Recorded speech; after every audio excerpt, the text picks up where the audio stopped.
প্রিয় শিক্ষার্থীবৃন্দ, আমরা এখন দেখব প্রিপোজিশন। প্রিয় শিক্ষার্থীবৃন্দ, আমরা বলেছিলাম যে গ্রামাটিক্যাল অংশে একটি প্রিপোজিশন থাকবে।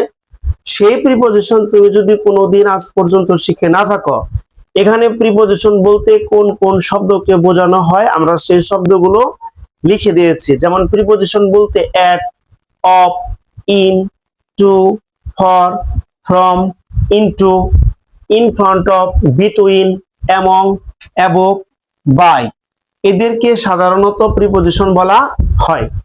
তো আমাদের যখন প্রিপোজিশন করতে বলবে তুমি এই শব্দগুলো মুখস্থ রাখবে, সেই অনুসারে তুমি বুঝে বুঝে এই শব্দগুলো আমাদের শূন্যস্থানে বসিয়ে দিবে। তাহলেই দেখবে যে আমাদের অনেকগুলো প্রিপোজিশন হয়ে যাবে এবং সেখান থেকে তুমি কিছু নম্বর পাবে। কারণ আমরা জানি একটি কথা রয়েছে, নাই মামার চেয়ে কানা মামা ভালো। যেহেতু তুমি আজ পর্যন্ত প্রিপোজিশন প্র্যাকটিস করনি, নিয়ম শিখনি, যদি আজকে এই প্রিপোজিশনের এই কয়েকটি শব্দ তোমার মুখস্থ থাকে, তাহলে অবশ্যই সেই শব্দগুলো ব্যবহার করে তুমি যদি কিছু নম্বর পাও, আমি মনে করি এটাই তোমার কাছে অনেক বেশি। তো এখন যে বিষয়টি নিয়ে আলোচনা করব সেটি হচ্ছে মডিফায়ার। প্রিয় শিক্ষার্থীবৃন্দ, আমরা যখন মডিফায়ারের শূন্যস্থানটি করতে যাই, আমরা জানি যে শূন্যস্থানের পরে ব্র্যাকেটে কিছু লেখা থাকে। শূন্যস্থানের পরে ব্র্যাকেটে কিছু লেখা থাকে। তো প্রিয় শিক্ষার্থীবৃন্দ, যদি এমন হয় যে ব্র্যাকেটের পরে ডেমনস্ট্রেটিভ এই কথাটি লেখা রয়েছে, তাহলে অবশ্যই ড্যাশের মধ্যে দিস, দ্যাট, দিস, দোস এই চারটার যে কোনো একটি বসবে।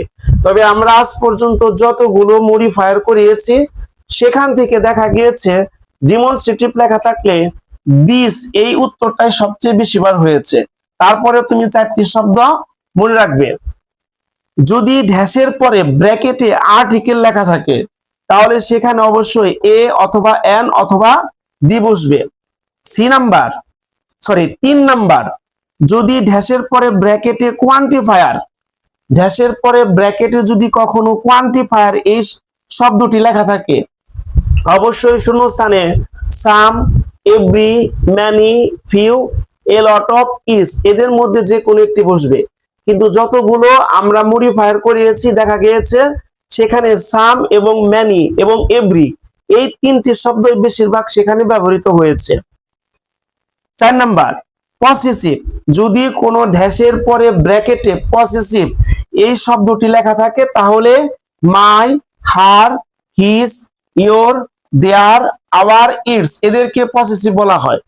যদি মডিফায়ারের মধ্যে সেন্টেন্সে নিজেকে বোঝায়, মানে আমাকে বোঝায়, তখন আমাকে পসেসিভ হচ্ছে মাই।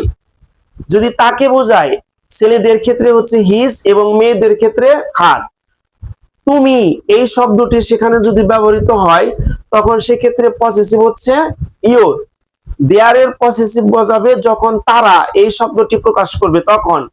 আওয়ার মানে হচ্ছে আমাদের, যখন আমাদের অর্থ প্রকাশ করবে তখন পসেসিভ আওয়ার ব্যবহার করা হবে। 5 নাম্বার, ড্যাশের পরে ব্র্যাকেটে যদি ইন্টেন্সিফায়ার এই বিষয়টি লেখা থাকে, অবশ্যই ড্যাশে শূন্যস্থানে আমরা ভেরি বসাবো।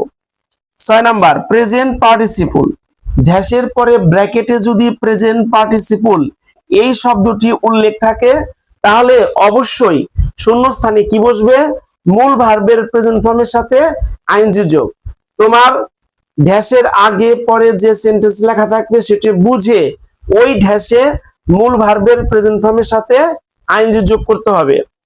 7 নাম্বার, ইনফিনিটিভ, যদি ড্যাশের পরে ব্র্যাকেটে ইনফিনিটিভ এই শব্দটি উল্লেখ থাকে, তাহলে অবশ্যই ড্যাশে টু বসবে এবং টুর পরে মূল ভার্বের প্রেজেন্ট ফর্ম বসবে। 8 নাম্বার, এ পজিটিভ, ড্যাশের পরে ব্র্যাকেটে যদি কখনো এ পজিটিভ লেখা থাকে, তাহলে সেখানে কি বসবে? সেন্টেন্সে যে ব্যক্তি বা বস্তু সম্পর্কে থাকবে। যখন আমরা এ পজিটিভ এই কথাটি দেখব, তখন ড্যাশের আগে অবশ্যই কোনো একটা ব্যক্তি কিংবা বস্তু সম্পর্কে লেখা থাকবে। সেই ব্যক্তি অথবা বস্তুর একটি তথ্য সেই ড্যাশে লিখতে হবে। 9 নাম্বার, পাস্ট পার্টিসিপল বলতে বোঝানো হয় ভার্বের 3 নাম্বার রূপ। আমরা জানি ভার্বের 3টি রূপ রয়েছে, একটি প্রেজেন্ট ফর্ম, একটি পাস্ট ফর্ম, আরেকটা হচ্ছে পাস্ট পার্টিসিপল। তো পাস্ট পার্টিসিপল থাকলে ড্যাশে আমাদের কি বসবে? মূল ভার্বের পাস্ট পার্টিসিপল। এই হচ্ছে মডিফায়ারের 9টা সংক্ষিপ্ত ভাবে নিয়ম। তোমার যদি এগুলো মুখস্থ থাকে অবশ্যই মডিফায়ারে তোমার 5 থেকে 7টি মডিফায়ার কমন করার সম্ভাবনা রয়েছে, তখন তুমি 3 থেকে 4 নাম্বার পাবা।